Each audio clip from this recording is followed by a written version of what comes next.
Once said that fear doesn't build the future, but hope does. And for many people, former Vice President Leni Robredo served as the hope that there will be a better tomorrow. As a symbol of hope, she was able to keep the passion to fight for what's right in many people's hearts alive. The past several years have not been easy, but despite all the adversities and challenges that were thrown her way, she remained resilient and continued to spread hope across the nation. The water was cold. As a woman of color, it is truly inspiring to see someone like Leni as not just a leader, but a role model to many.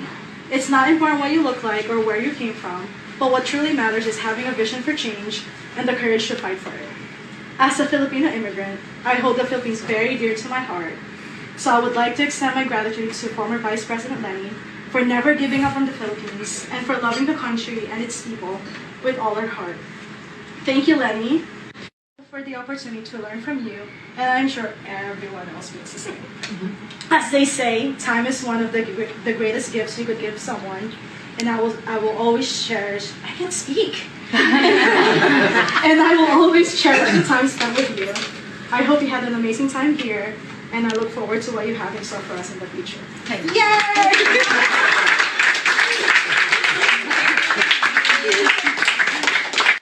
Inspirational figure, not just for Philippines, but all of us at Harvard.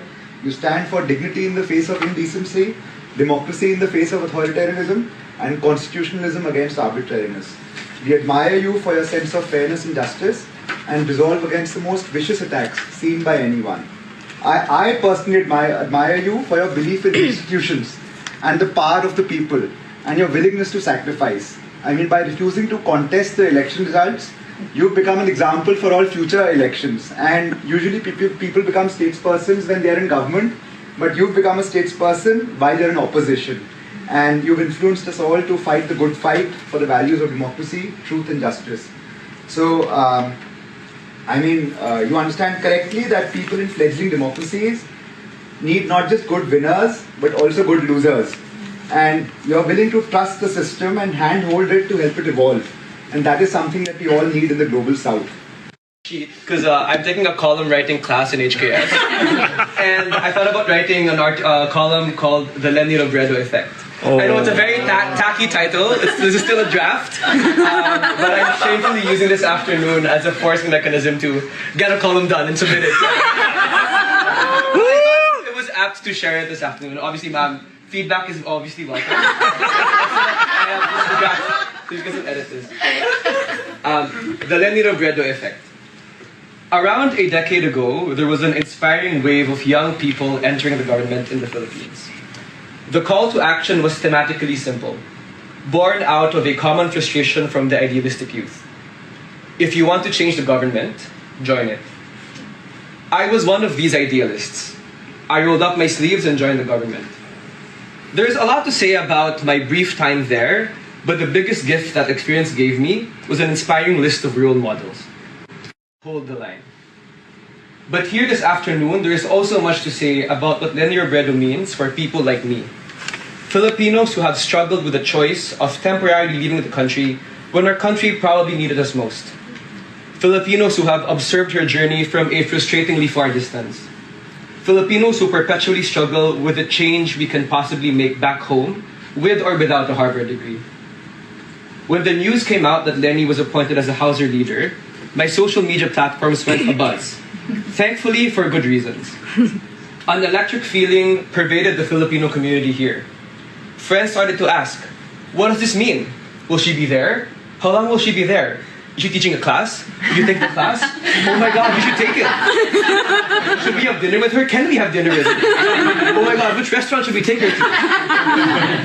I guess even if we were away from home, the Leni Robredo effect rang true in our hearts. The lesson is that she exudes this in a very unassuming, humble, and sincere manner.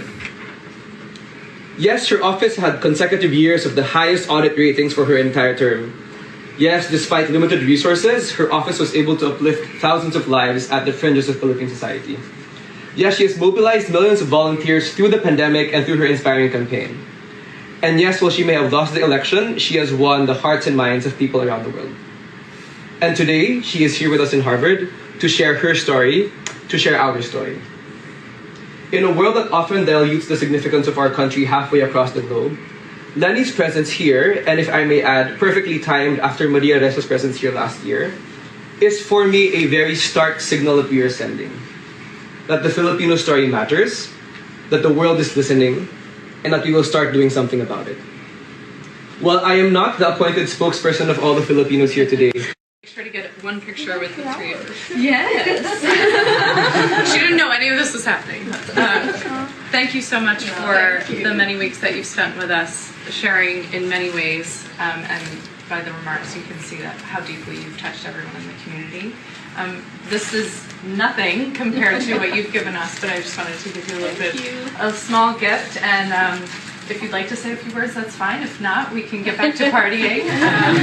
But here, please. Just one request, if I can have a picture of everyone. Yeah, sure. I'll take it.